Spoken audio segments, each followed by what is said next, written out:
감사합니다.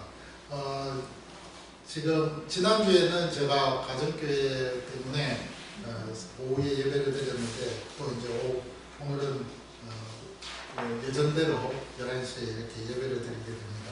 정말 감사합니다. 또 그리고 또 계속 이렇게 얼굴들을 보고 함께 예배할 수 있다는 것이 얼마나 행복한 일인지 모릅니다.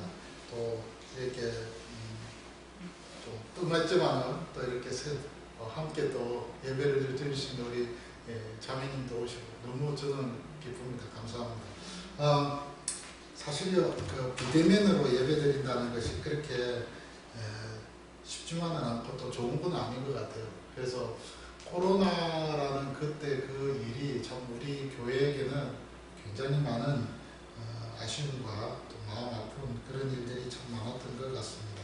어쨌든 이렇게 얼굴을 뵙게 돼서 반갑고요. 또 여러분들 얼굴을 보면서 또 함께 예배할 수 있다는 거 하나님 앞에 정말 감사하고 영광을 돌립니다. 그래도 또 말씀을 전하는 준비된 말씀을 전하는데요. 여러분들 좀 어려운 말을 해서 좀 죄송합니다만 임마누엘 칸트라는 분에 대해서 여러분들 아실 겁니다. 이 철학자입니다. 그런데 어서 오십시오. 예.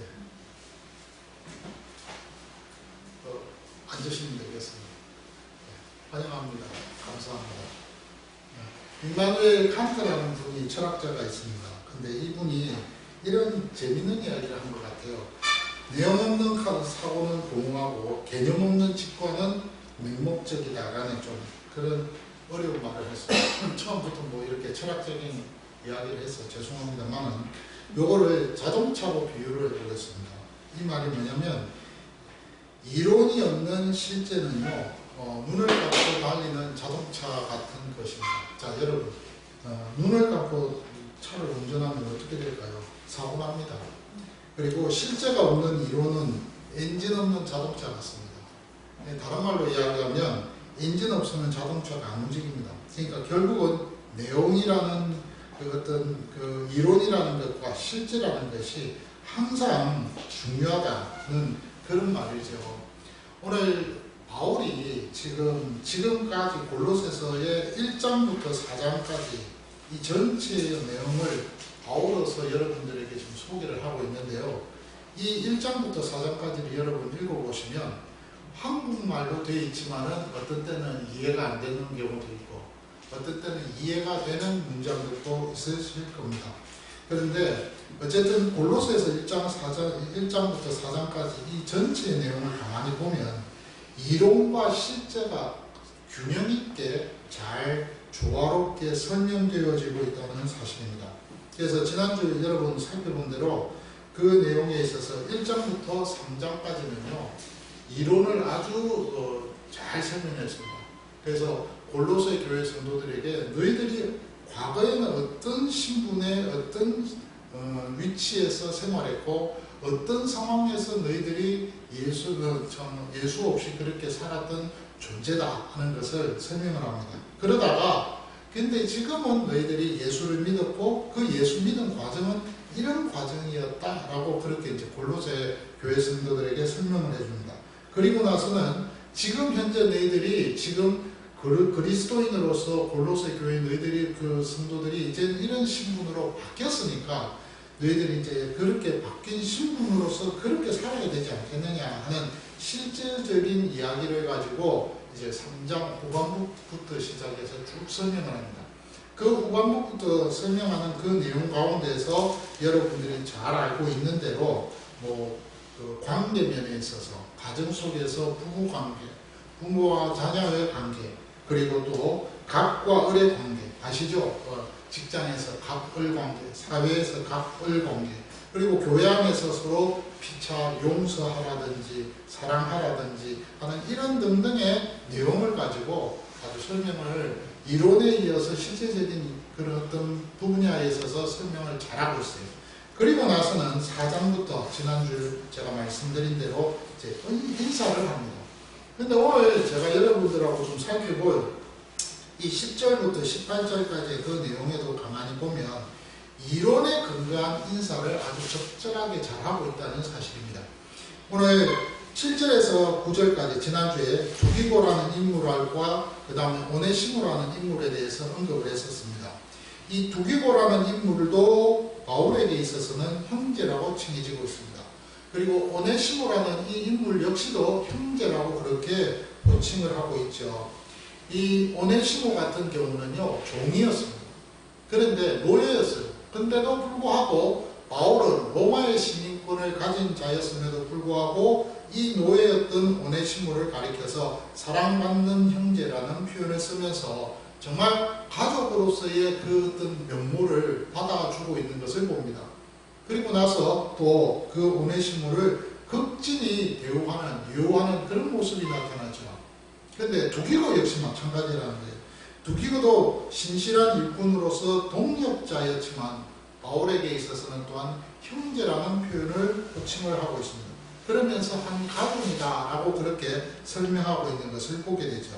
자, 이렇게 7, 8, 9절에 보니까 오네시모라는 인물과 두기고라는 이 두 인물에 대해서 인사를 하고 있습니다. 그런데요, 10절부터 18절은 이제 그 인물들 가운데에서 6명의 인물들의 이름을 언급하면서 그야말로 바울의 그 속내를, 바울이 가지고 있었던 그 어떤 마음속에 깊은 그 사랑을, 가족의 사랑을 전하고 있는 것을 보게 됩니다. 오늘 10절에 보니까 나와 함께 갇힌 아리스다고라는 인물을 이야기합니다. 이 아리스도라고라는 이 인물은요, 바울에게 있어서 혈육관계는 아닙니다. 물론 뭐 바울은 여러분 잘 아시는 대로 결혼한 인물은 아니잖아요. 그런데 이 바울이 에베소에서 폭동을 겪었을 때, 그때에도 아리스다고라는 이 인물은 바울 옆에서 함께 있었습니다. 그리고 로마에 압송이 되어져서 풍랑 속에서 참 힘든 그 과정, 어려운 일을 그렇게 경험하고 있었죠. 그때에도 이 아리스다고라는 이 인물은 바울과 함께 있었습니다. 그러니까 죽음의 직전에까지 가는 그 상황 속에서도 이 아리스다고라는 이 인물은요, 바울을 떠나지 아니하고 곁을 지켰던 사람이었다는 말입니다. 그러니까 끝까지 의리를 지키는 그런 형제로서 이 아리스다고가 이 성경에 잘 묘사되고 있는 것을 보게 됩니다. 우리에게 있어서 여러분, 인생의 희로애락이 있습니다. 사실 여러분, 우리 관계 속에서 인생의 희로애락을 함께 직접적으로 그것을 경험하면서 같이 그것을 겪으면서 살아가는 관계가 어떤 관계일까요? 어떤 관계가 제일 그 관계가 친밀하게 느껴집니까? 부부입니다. 부부가 힘들고 남편이 힘들어서 괴롭고 옆에서 막 이럴 때 아내가 옆에서 보면 못 봐냅니다. 예. 그래서 힘들어합니다. 여러분 잘 아시잖아요. 그렇죠? 우리 그 집사님도 그러셨겠지만 남편분이 수술을 해서 참 힘들어하잖아요. 옆에서 볼 때는 답답합니다. 저 사람 좀 운동도 하고 좀 제대로 음식도 먹고 영양가도 좀 그러면서 잘 옆에서 좀 보면서 안타까워서 이 말 저 말 해주면 그 듣는 당사자는요, 그걸 듣고는 잔소리로 여깁니다. 그래서 자네 그만 좀 이야기하게나 뭐 이런 식으로 표현을 하잖아요. 얼마나 참 마음이 아쉽습니까? 그런데요, 그런 희로애락에 대한 모든 것들을 직접 이렇게 겪으면서 그것을 느낄 수 있는 관계는 부부관계입니다. 그리고 부모와 자식 관계도 마찬가지예요. 자녀가 아프고 힘들 때는요, 그 부모의 마음은요, 내 같으면 대신 닦아줬으면 좋겠다. 뭐 어디가 아프냐? 어제도 이제 제 아내하고 같이 잠시 이제 그 제 아내가 익산에 그 직장에서 그 높으신 분 그 어머니가 소천을 가셔서 익산에 이제 조문하러 갔다 오는데 거기에 조문하러 갔다 오는 그 픽업을 좀 해줬습니다. 해줬는데 하면서 제 아내가 저 옆에서 그런 말을 하더라고요. 우리 자녀들 가운데 큰 딸이 아팠던 적이 있었어요. 근데 아기가 아프니까요, 아기가 말을 못 하잖아요. 계속 울기만 울잖아요. 그러니까 이 큰 첫애니까 더 진짜 이 엄마로서 힘든 거예요. 어디가 아픈지, 왜 아픈지, 뭐 정확한 어떤 원인도 모르고 병명도 모르니까 그러다가 하다가 안 되니까 이제 우리 집사님이 울었대요. 같이 보는 그런 거. 그러니까 여러분 자녀가 아플 때는요 경험이 없다 보니까 그 첫 아기 때문에 엄마가 같이 울고 같이 시간을 보내는, 그래서 결국에는 이제 병원 가서 원인을 파악했을 때 참 그 마음에 위로를 받고 안정을 되찾는 그런 모습을 여러분 또 경험해 보지 않습니까? 어쨌든 여러분 부모와 자녀와의 관계, 그리고 또 우리가 부부와의 관계, 이런 관계에 있어서 보면은 우리의 희로애락에 있어서 여러 가지 많은 그런 일들에 있어서 참 직접적으로 우리가 가족이라는 이유 때문에 그런 경험들을 하게 되어진다는 사실입니다. 그러니까 가족이 아니면은요 급하고 어렵고 공부하고 힘든 일을 함께 나눌 수 있다는 것 자체가 그 기회가 드물고요. 그것을 또 직접 우리가 몸소 경험하면서 옆에서 마음 아파하는 그런 기회도 별로 없다는 사실입니다. 그런데 아리스타고는 그러지가 않았어요. 바울이 어디를 가든지 어떤 일을 하든지 간에 그 가운데에서 굉장히 바울을 옆에서 지키면서 다 동고동락을 했던 그런 인물이었습니다. 바울이 죄를 지었음에도 불구하고, 그래서 감옥에 갇혔는데도 불구하고 아리스타고 역시 자기는 죄가 없음에도 불구하고 바울 옆에서 바울을 지키기 위해서 감옥에 같이 갇혔어요. 그래가지고 같이 그곳에서 먹고 자고 시간을 보내는 그런 인물이었다는 것입니다. 근데 그 인물을 언급하면서 바울은 이런 이야기를 합니다. 이 아리스타고를 영접하라. 이 아리스타고에 대해서 내가 너희들에게 문안 인사를 한다 라고 그 골로새 교회 성도들에게 대신 인사를 시키고 있는 것을 보게 됩니다. 마가 역시도 마찬가지죠. 여러분, 이 마가 역시도 1차 전도 여행 때 바울을 버리고 갔던 그런 인물이었습니다. 사도행전 13장 13절에 보면 바울과 함께 1차 전도 여행을 가다가 도저히 견디지를 못해서 바울을 떠난 인물이 바로 이 마가입니다. 바나바의 조카라고 이야기합니다. 그리고 사도행전 15장에도 보면은 그 인물에 대해서 바울은 언급하고 있는 것을 보죠. 이렇게 마가는요, 참 젊은 친구로서 좀 경륜이, 연륜이 부족했던 인물이었습니다. 그런데 바울은 지금 오늘 본문의 4장 10절에서 이렇게 이야기합니다. 마가와라고 했습니다. 바나바의 생제 마가와, 이 마가에 대하여 너희가 명을 받았음에 그가 이르거든 영접하라 라고 했습니다. 골로새 교회 성도들에게 지금 바울은요 마가라는 이 젊은 친구를 보냅니다. 그리고는 그 마가를 보낼 때에 두기고와 함께 마가, 오네시모 이 인물들을 보내는 거예요. 그러면서 이 마가에 대해서 영접하라고 이야기합니다. 아마 당시 소아시아와 또 유럽 지역, 여러 지역의 이 마가에 대한 이야기들은요, 교회의 모든 사람들이 다 이 마가의 그런 실수에 대해서 좀 다 소문을 듣고 있지 않았을까 생각합니다. 그렇기 때문에 그렇게 별로 바울의 그 배신한 그 마가에 대해서 좋은 인상은 아니었습니다. 그럼에도 불구하고 바울은요, 이 마가의 실수를 드러내어서 덜추어내지 않고 있습니다. 그냥 그것을 잠잠히 내버려주고 가족으로 받아들이면서, 그러면서 마가를 통해서 하실 일들에 대해서 기대하고 있는 것을 보게 됩니다. 그래서 디모데후서 4장 11절에 보니까 이렇게 이야기합니다. 디모데에게 네가 올 때에 마가를 데리고 오라고 그렇게 부탁을 합니다. 그가 나의 일에 유익하다는 말로 표현하고 있죠. 그러니까 실수를 했던 인물이라 할지라도 이 마가를 바울은요 세워주고 있습니다. 그리고 그를 통해서 하나님께서 하실 그 일에 대해서 기대하고 있는 것을 보게 되어진다는 사실입니다. 여러분, 제가 언제 한번 그런 이야기를 여러분들에게 말씀을 드렸습니까? 작년에 제가 겪은 경험의 이야기를 좀 말씀을 드린다면, 제 후배가, 제 후배 목사가 저에게 이렇게 대들었어요. 그 멱살을 잡고 그러면서 저를 때리려고 했습니다. 참 그것도 공예 앞에서, 다른 말로 이야기하면 노예입니다. 노예를 하고 있는 그 자리에서 자기가 좀 자기 마음에 들지 않는다고 저 멱살을 잡고 저를 이제 주먹질을 하려고 했는데 그때 이제 주변에 있는 목사들이 와서 이제 말리고 이제 그렇게 했습니다. 저도 충격이었습니다. 왜냐면은 그 목사님과 함께 굉장히 제가 친했거든요.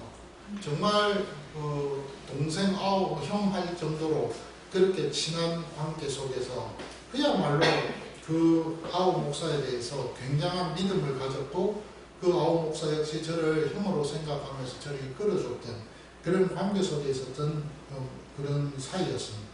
근데 어떤 일인지 몰라도 저에 대한 오해가 좀 있었던 것 같아요. 그래서 이 목사님이 저에게 이 아우 목사가 좀 대들었던 거죠. 그것도 이제 노예 석상에서 노예 그 중간에 쉬는 시간에 그렇게 했습니다. 저는 충격이었습니다.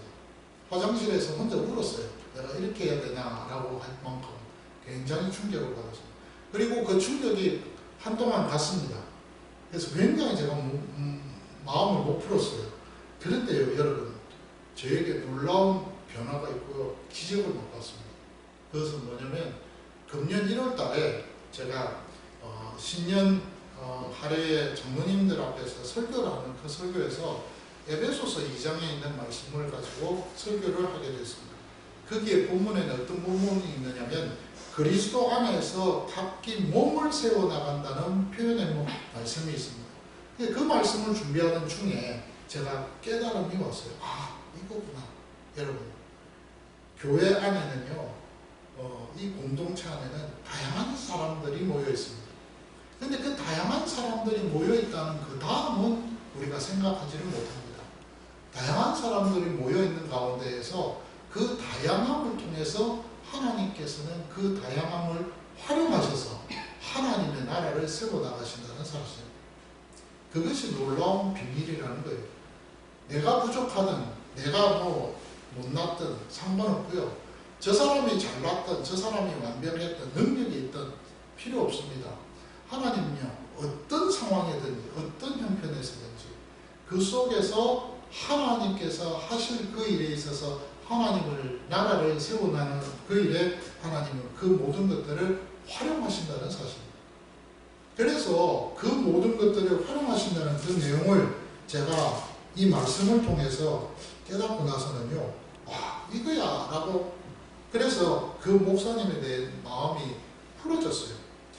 에베소서 2장의 22절입니다. 너희도 성령 안에서 하나님이 거하신 처소가 되기 위하여 그리스도 예수 안에서 함께 지어져 가느니라. 예, 여러분, 함께 지어져 간다는 겁니다. 나 혼자 짓는 것이 아니에요. 함께 짓는다는 말입니다. 이 놀라운 이 헬라어로 함께 지어져 간다는 이 표현은요, 헬라어 원어로 딱 하나의 원어로 되십니다.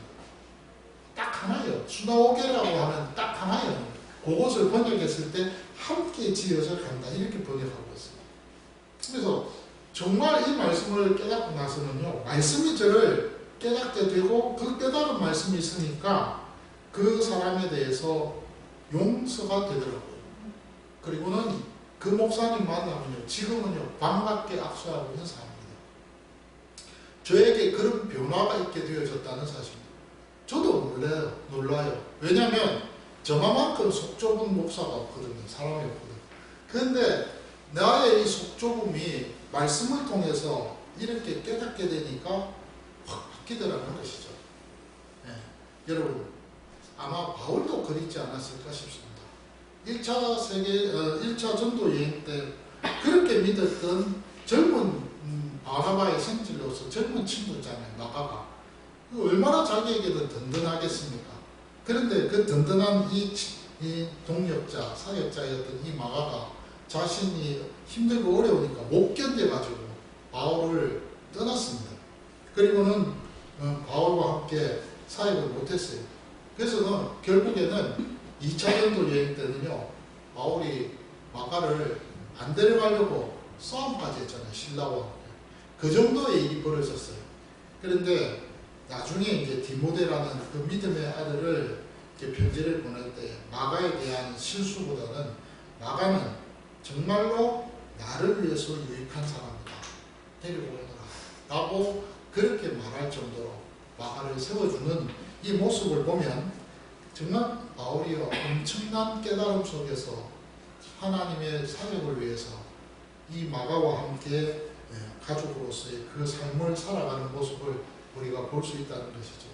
유스도라는 인물 역시 마찬가지입니다.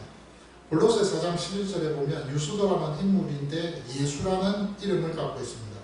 이 사람이 골로새 교회 성도들에게 문안한다고 했습니다. 그때 그 문안한다고 했을 때 이 유스도는요 유대인으로서 할례파 사람입니다.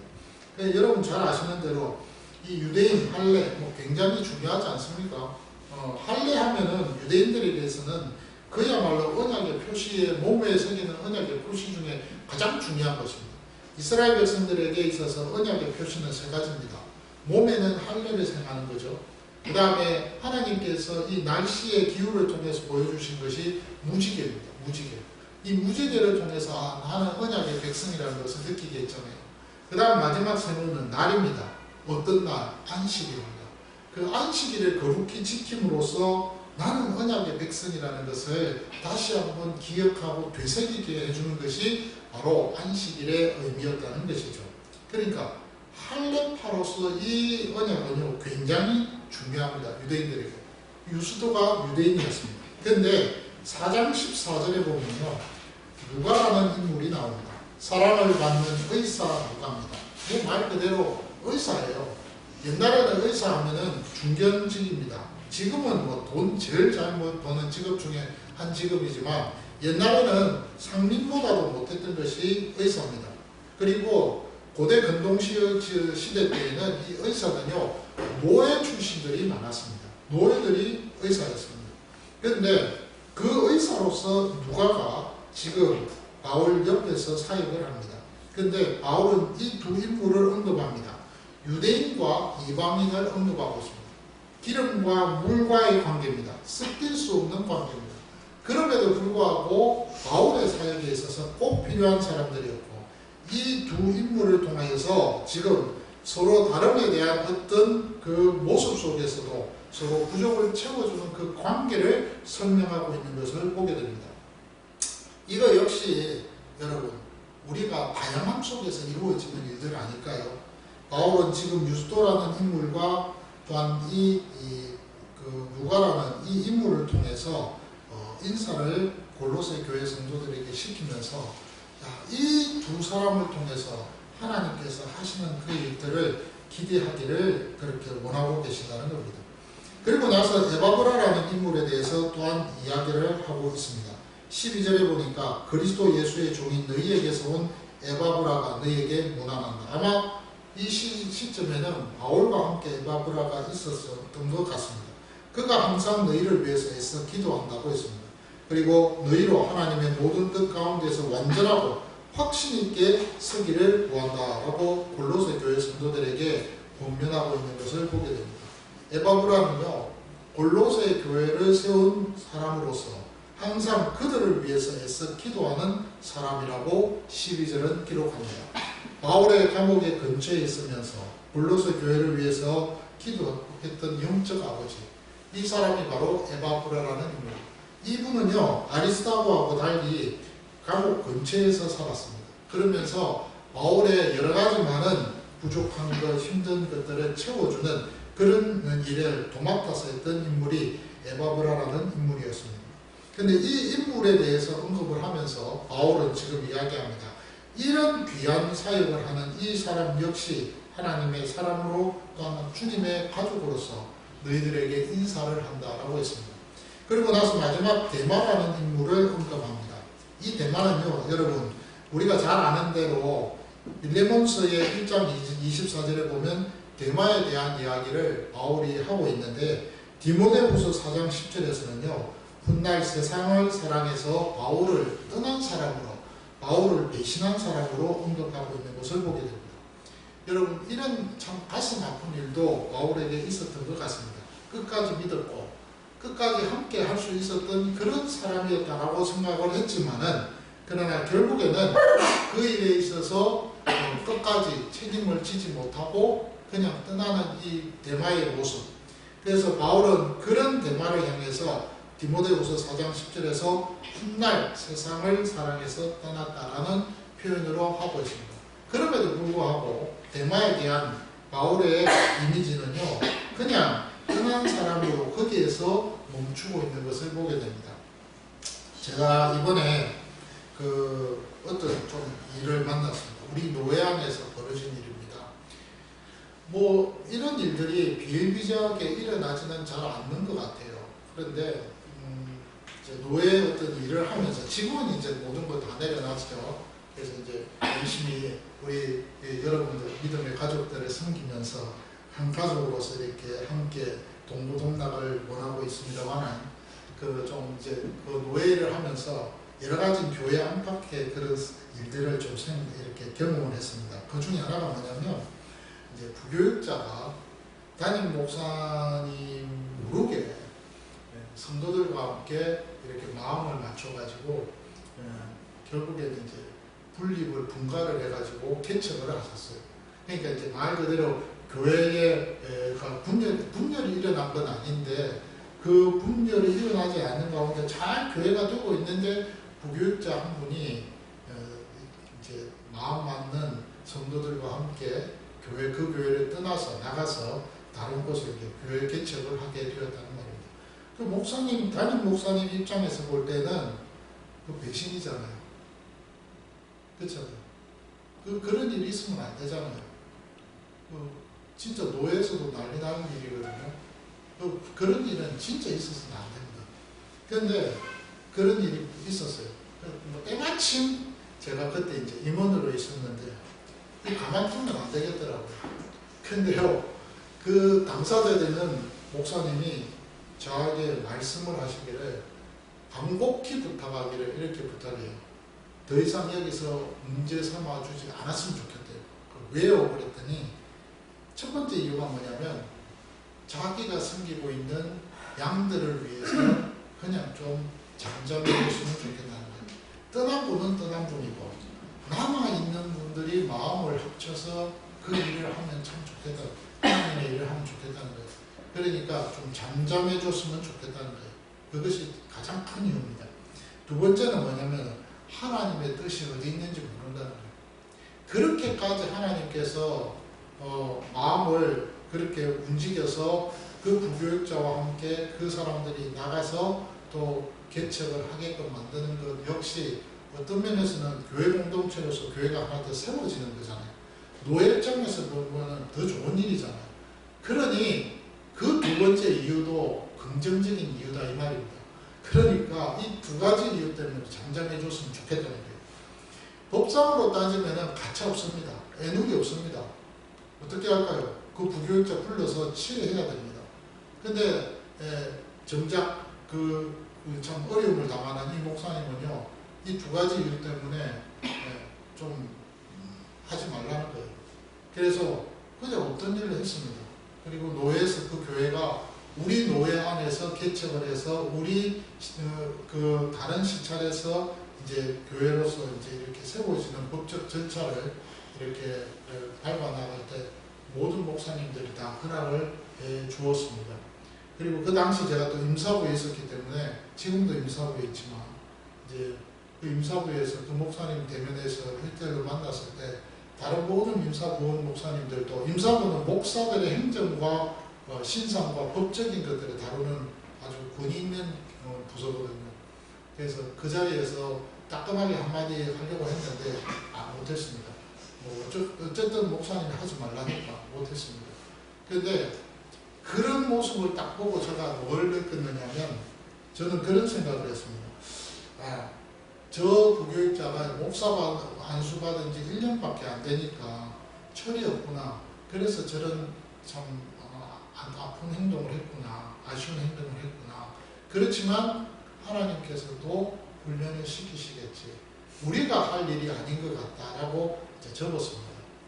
제가 오늘 대만하는 이 인물을 보면서 그 사건이 생각났어요.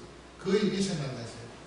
만약에 내가 이 일을 만약 경험했다면 나는 어떨까라고 그렇게 생각해 보니까 솔직히 못 견디겠더라고요. 저 마음은 못 견디겠더라고요. 그 목사님은 오죽하겠느냐고. 그래갖고 병까지 날 수도 있지 않겠습니까? 제가 오늘 이 말씀을 드리는 것은 뭐냐면 우리가요 이 바울이 지금 이 6명의 인물을 언급하면서 골로새 교회 성도들에게 인사를 시키면서 이들은 내 가족이라는 것을 보여주고 있습니다. 그 가족 중에는요 정말 나와 뜻을 같이 하면서 마음이 통하는 가족도 있지만 대마처럼 그렇지 못한 가족들도 있습니다. 그럼에도 불구하고 가족이라는 거예요. 하나님께서 맺어주신 가족이라는 거예요. 그래서 골로새 교회 생명부지의 사람들입니다. 바울이 이 교회를 세우지를 아니했어요. 에바브라라는 사람이 세웠습니다. 그런데 그들을 향하여서 서신을 인편으로 보내면서 이 안에 6분의 이름을 언급하면서 이들을 통하여서 문안 인사를 드리고 있는 것입니다. 내 옆에 내 가족으로서 이들이 너희들을 이렇게 인사하고 있다. 그렇게 지금 끝인사를 하고 있습니다. 그리고 나서는 15절, 16절, 17절에서는 라오디게아라는 지역과 그리고 또한 13절에 보면 히에라볼라라는 지역이 있습니다. 이 라오디게아라는 지역은요, 골로새 지역에서 한 16km 떨어져 있는 도시입니다. 그 다음에 히에라볼라라는 지역은 한 20km 떨어져 있는 도시입니다. 근데 이 두 지역에서 가정에서 예배를 드리는 가정교회가 있었습니다. 라오디게아에는 눈바라는 그 여인을 중심으로 해서 그 집에서 교회가 지금 모여지고요. 그 다음에 히에라볼라라는 곳에서는 이름은 언급되어 있지 않지만 그 한 지역의 한 가정에서 또한 예배를 드리고 있는 그런 모습을 보게 됩니다.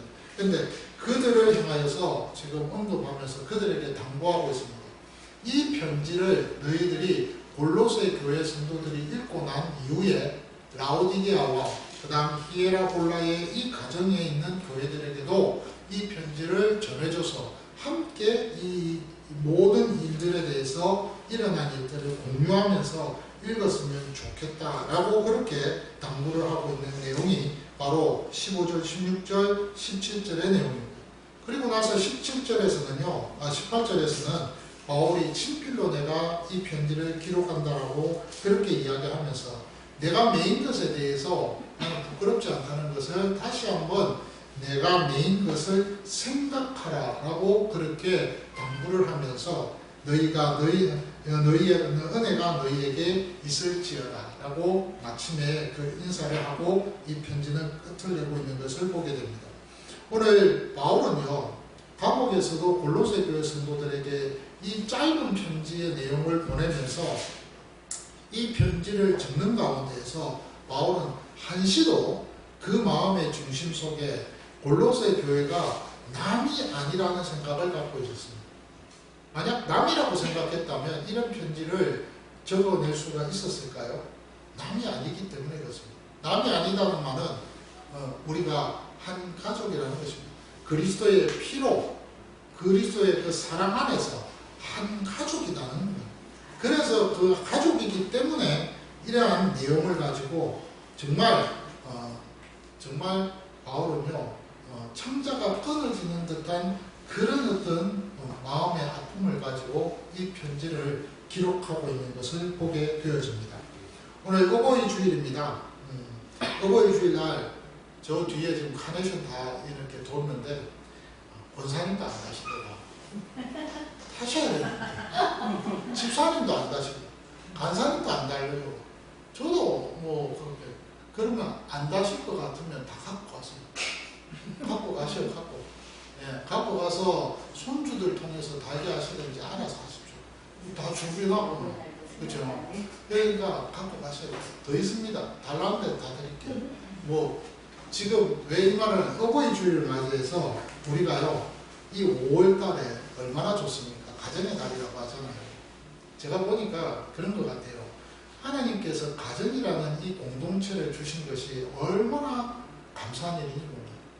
예, 그렇죠? 짝을 만난다는 것이 얼마나 행복한 일입니까? 예, 내 남편이 옆에 있고 내 아내가 함께 있다는 것이 얼마나 복입니까?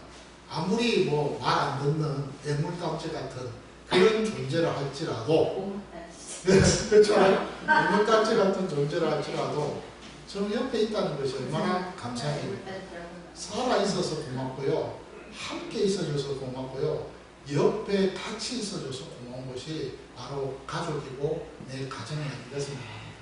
이런 가정의 날, 오늘 바울은요, 결혼한 인물은 아니지만 믿음의 동력자로서 그리스도 안에서 한 가족이 된 이 6명, 8명의 이 인물들을 언급하고 있습니다. 그러면서 이들과 함께 인사를 하면서 이들과 함께 정말로 감사함으로 하나님의 나라 사역을 위해서 힘썼다는 이 행복에 젖어 있는 것을 보게 됩니다. 제가 얼마 전에 기도 제목 가운데 이런 기도를 저 혼자서 정했습니다. 하나님, 제가요 기도하는 그 시간에 우리의 믿음의 가족들의 이름을 언급하면서 기도할 수 있는 그런 날이 많이 오게 해달라고 그랬습니다. 그때는 우리 간사님하고 권사님만 계셨거든요. 두 분의 이름을 언급하면서 속으로 이제 이렇게 뇌가리면서 하나님, 우리 누구누구 간사님, 누구누구 권사님, 누구누구 내 아내, 누구누구 이러면서 기도했어요. 그렇게 기도한 때가 언제냐면 오래됐습니다. 그러면서 속으로 어떤 기도를 했느냐면, 하나님, 이제 제 입에서 나오는 이 이름, 이 두 분 외에도 좀 더 많은 분들이 좀 내 입에서 그 이름이 나오게 해주셔서 이 기도 시간이 그 사람들의 이름을, 그 가족들의 이름을 언급하면서 그러면서 기도할 수 있는 그런 날이 좀 왔으면 좋겠습니다. 제가 그렇게 기도했어요. 그러면 30분도 좋고 40분도 좋고 1시간도 좋고 뭐 2시간도 좋고 그렇잖아요. 그 전 교인들의 그 우리 가족들의 이름을 다 그걸 정말 뭐 잘 못 외우면은 뭐 어쨌든 종이에다가 적어갖고 보면서라도 그러면서 좀 기도하는 그런 좀 행복이 나에게 있었으면 참 좋겠습니다. 진짜 그렇게 기도했어요. 기도하는데 그 기도대로 하나님께서 차근차근 스텝 바이 스텝으로 이렇게 저에게 응답해 주고 계시는 것을 보게 됩니다. 정말 감사한 일인 것 같습니다. 여러분, 오늘 말씀을 여러분 기억을 하십시오. 내 가족뿐만 아니라 바울처럼 보십시오.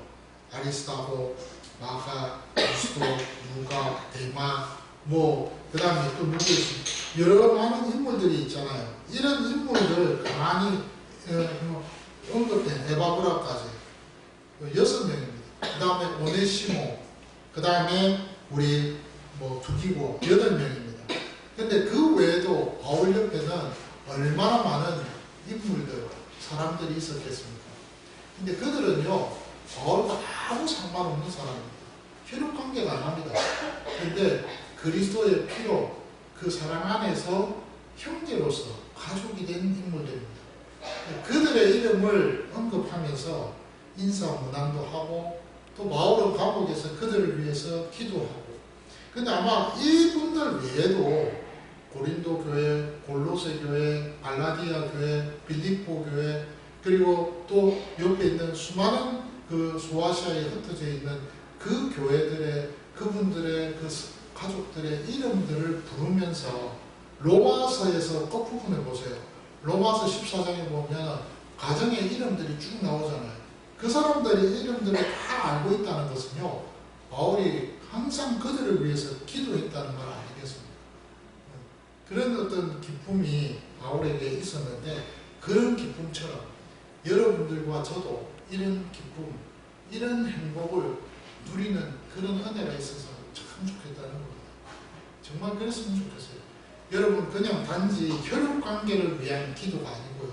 혈육관계 속에서 내 자녀를 위한 누구누구를 위해서 그렇게 기도하는 그 기도를 벗어서 그 이상으로 누구의 이름을 제가 목사이기 때문에 여러분들의 이름을 부르면서 기도하는 것이 아니라 여러분들도 한 가족이기 때문에 저의 이름을 부르고 그렇죠? 네. 그리고 누구 어느 집사님의 이름을 언급도 해보고 또 어느 자매의 이름, 어느 형제의 이름을 언급도 하면서 그러면서 그들을 위해서 그들을 생각하면서 기도할 수 있는 그 기도의 그 형편과 그 상황, 그것이 가족 아니겠습니까? 그것이 가정, 믿음의 가정 아니겠습니까? 저는 그랬으면 참 좋겠다 생각합니다. 오늘 이 말씀이 그런 말씀이에요. 그래서 그런 가족이기 때문에, 그런 가정이었기 때문에 오늘 이 본문에서 바울은요 기꺼이 이들을 이름을 언급하면서 골로새 교회 성도들에게 하는 말입니다. 이들이 너희들을 문안하고 있다, 인사하고 있다 라고 그렇게 말을 하고 있는 것을 보게 됩니다. 오늘 우리 모두가요 이 어버이 주일을 맞이해서 저와 여러분들이